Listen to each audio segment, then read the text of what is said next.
Mona Lisa. Unveiling Her Enigmatic Life. Journal of a Time Traveler. Chapter 1. The Enigmatic Smile That Whispers Through Time. The Mona Lisa. A name whispered in hushed reverence, a face plastered across t-shirts and mugs, an enigmatic smile that has haunted and captivated humanity for centuries. She hangs in the Louvre, a silent queen of the art world, her gaze piercing through time, her secrets locked beneath layers of oil and varnish. For me, Matt, the man with two watches, her allure is more than just aesthetic. As a time traveler, I'm drawn to the mysteries she embodies, the whispers of history clinging to her canvas like cobwebs. Her life, shrouded in speculation and contradictory accounts, is a puzzle I yearn to solve. Was she truly Lisa del Giocondo, the wife of a Florentine merchant, or was she a courtesan, a muse, a figment of Leonardo's genius? What lies behind that enigmatic smile? Is it contentment, sorrow, or a knowing amusement at the folly of mortals? Unraveling the threads of her life feels like chasing a phantom, a tantalizing ghost flitting through the corridors of time. But why is her life worth exploring? Why should I, a man with the weight of centuries on my wristwatches, dedicate my precious time to a woman who lived 500 years ago? Because the Mona Lisa is more than just a painting. She's a window into the Renaissance, a time of artistic and intellectual revolution. Her portrait, with its revolutionary sfumato technique and haunting realism, marks a turning point in art history. Studying her is like delving into the heart of Florence, its burgeoning wealth, its patronage of the arts, its whispered intrigues, and political machinations. To understand the Mona Lisa is to understand the birth of modern art, the dawn of a new era where the artist's subjectivity took center stage. It's to explore the mind of Leonardo da Vinci, the polymath who dared to dissect corpses, dissect light, and dissect the human soul through his brush. But it's not just about the grand narrative. It's about the personal story, the life behind the legend. Lisa del Giocondo, if that was indeed her name, was a woman of flesh and blood, a mother, a wife, a citizen of a tumultuous era. What were her hopes and dreams? Did she recognize her own image on the canvas, or was she as mystified as everyone else by the woman Leonardo created? The answers lie scattered across time, in dusty archives, faded diaries, and the whispers of forgotten tongues. My journey, however, is not just about collecting facts and piecing together a biography. It's about experiencing the Mona Lisa in her own time, witnessing her creation, her reception, her evolution into a cultural icon. It's about standing beside Leonardo in his Florentine studio, watching his brush dance across the canvas, breathing the same air that carried the scent of oil and ambition. It's about walking the cobbled streets of Florence, rubbing elbows with Michelangelo and Botticelli, witnessing the birth of the Renaissance with my own eyes. The Mona Lisa is a portal, a gateway to a lost world, and I, Matt, the time traveler, am the reluctant yet curious explorer. My journey through her life is a journey through art, history, and the very essence of human existence. It's a race against time, a chase through the labyrinthine corridors of the past, armed with nothing but my two watches, my insatiable curiosity, and the faint echo of that enigmatic smile guiding me through the shadows. So, join me, dear reader, as I embark on this adventure. Let's unravel the mysteries of the Mona Lisa, one brushstroke at a time, one whisper of history at a time. Let's discover the woman behind the masterpiece, the life behind the legend, and the secrets that lie beneath the surface of that smile that has haunted the world for centuries. For in the depths of the Mona Lisa's enigmatic gaze, we might just find a reflection of ourselves, of our own struggles and triumphs, and perhaps, just perhaps, a glimpse into the soul of humanity itself. This is where my journal, my time capsule, begins. Turn the page, and let the journey commence. Chapter 2. Birth of a Masterpiece. Florence, 1503. The sun, a molten coin, dripped over the terracotta rooftops, casting long shadows on the cobbled streets. I, Matt, with my trusty twin timepieces whispering on my wrists, stood before the imposing bulk of Palazzo Vecchio, heart pounding in rhythm with the city's ancient pulse. Today, I wasn't here for the Medici or the Machiavellian machinations, I was here for Leonardo. Leonardo da Vinci, the elusive polymath, the restless genius whose mind danced between art and anatomy, between brushstrokes and blueprints. And within his cluttered studio, amidst half-finished canvases and anatomical sketches, lay the object of my desire. The Mona Lisa, not yet an icon, but a nascent masterpiece in its cradle of oil and wood. Leonardo, an enigma himself, shrouded the painting in secrecy.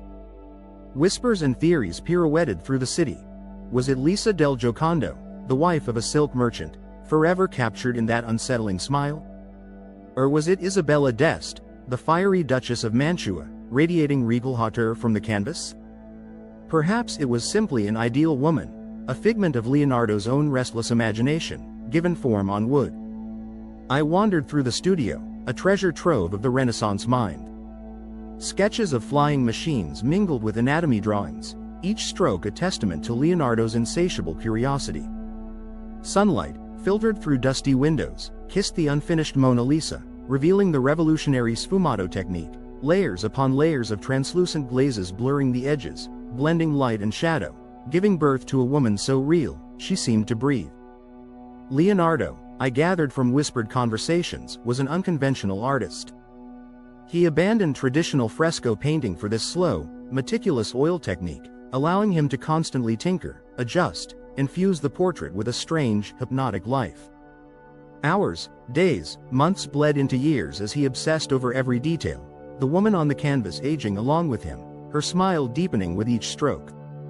As dusk painted the sky with streaks of crimson and gold, I sat before the Mona Lisa, her eyes holding mine across the chasm of time. Was it Lisa, I wondered, or Isabella, or someone else entirely? Did it even matter? In that gaze, I saw not just a woman, but the reflection of an era, the burgeoning wealth of Florence, the patronage of the arts, the whispers of Medici power, the clash of old and new ideas.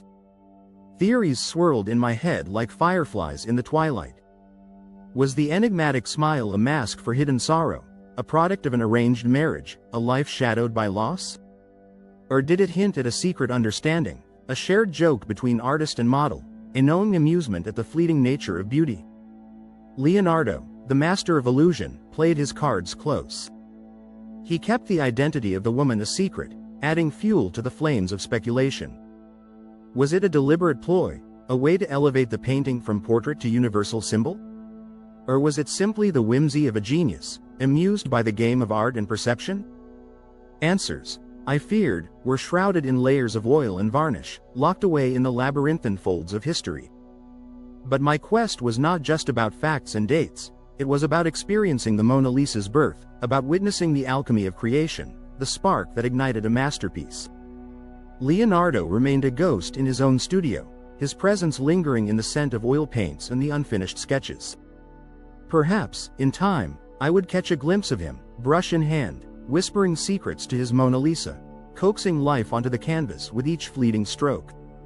For now, I left the studio, the echo of the enigmatic smile trailing after me like a forgotten melody. The Mona Lisa, unfinished but captivating, was a testament to the power of art, a portal into a lost world, and a promise of mysteries yet to be unraveled. The game had begun, and I, the time traveler with 2 watches, was just getting started. The Florentine night awaited, its secrets whispering in the cool air. Tomorrow, I would delve deeper into the life of Lisa del Giocondo, the woman whose name was forever entwined with the Mona Lisa's legend. Was she simply a pawn in a game of artistic genius, or did she hold the key to unlocking the enigma of that mesmerizing smile? Stay tuned, dear reader, for the journey is far from over. The mystery of the Mona Lisa and the woman behind the masterpiece is yet to unfold, its brushstrokes echoing through the corridors of time. Chapter 3. A City in Brushstrokes, Florence, 1466. Dawn cast a rose-gold blush upon the city, revealing a canvas teeming with life. Cobbled streets pulsed with merchants hawking wares, their voices a vibrant counterpoint to the clanging of blacksmiths and the laughter of children. From my perch atop Giotto's Campanile, I, Matt, time traveler extraordinaire, inhaled the heady scent of history, a bouquet of Medici power, artistic effervescence, and simmering political intrigue. This wasn't just any Florence, it was the Florence of Lorenzo de' Medici, the Magnificent, a city where art and ambition tangoed under the Tuscan sun.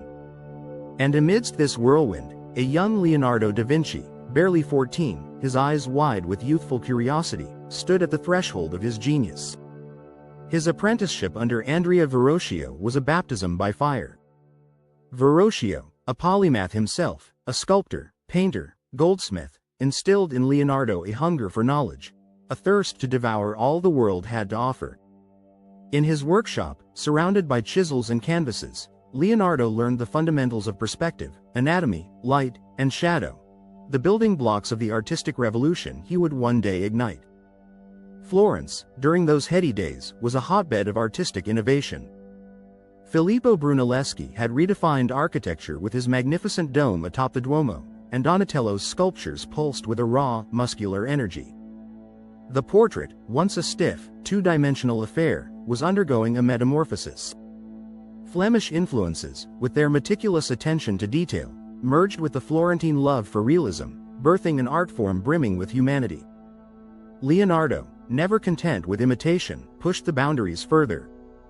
He dissected cadavers to understand the body's intricacies, studied botany to capture the delicate veins of a leaf, experimented with optics to mimic the subtle play of light on skin. He wasn't just painting faces, he was painting souls, capturing the flicker of emotions behind the eyes, the whisper of stories etched in lines around a mouth. His early portraits, like Ginevra de' Benci and The Lady with the Ermine, were testaments to his burgeoning talent. The subjects, bathed in sfumato softness, their gazes direct and engaging, seemed to step out of the canvas, breathing and pulsating with life. These were not mere likenesses, they were intimate conversations, windows into the souls of Florence's elite. As the decades rolled by, Florence, like a fickle lover, danced between prosperity and peril. Medici rule ebbed and flowed, factions clashed, whispers of Savonarola's fiery sermons echoed through the streets. Yet, through it all, Leonardo, a chameleon amidst the turmoil, continued his relentless pursuit of knowledge, his art blooming even in the shadows of political uncertainty. His Mona Lisa, still years away from her enigmatic smile, remained an embryo in his mind, a whispered promise of an artistic singularity. But the seeds of her creation were sown in this Florence, a city where beauty and brutality intertwined, where the Medici held court and Savonarola preached hellfire, where ambition soared on canvas and whispered conspiracies stained the cobblestones. Florence, with its tumultuous pulse, its artistic audacity, its restless pursuit of the new, was more than just a backdrop to Leonardo's life. It was his muse, his laboratory, his crucible. It was in this crucible, amidst the clanging of hammers and the clatter of brushstrokes, that the woman with the enigmatic smile would someday be born, her gaze forever questioning, her secrets forever entwined with the soul of a Renaissance city. My time in Florence, 1466, was drawing to a close. The sun, a molten sphere, dipped below the horizon, painting the Arno a fiery orange. As I adjusted my timepiece, its twin whispering the call of the present, I couldn't help but feel a pang of regret. Leaving the vibrant chaos of Renaissance Florence was like ripping away a page from a captivating story. But the journey continues, dear reader. In the next chapter, we'll follow Leonardo through the twists and turns of his career, witnessing him blossom from an apprentice into a master, his brushstrokes leaving an indelible mark on the canvas of history. And somewhere within that whirlwind of genius, we'll catch a glimpse of the woman who would become the Mona Lisa, the enigmatic muse who continues to haunt and captivate the world centuries later. So, keep your eyes peeled, for Florence, with its secrets and shadows, has just begun to reveal its story. And the Mona Lisa, a phantom whisper across time, waits patiently for her true unveiling.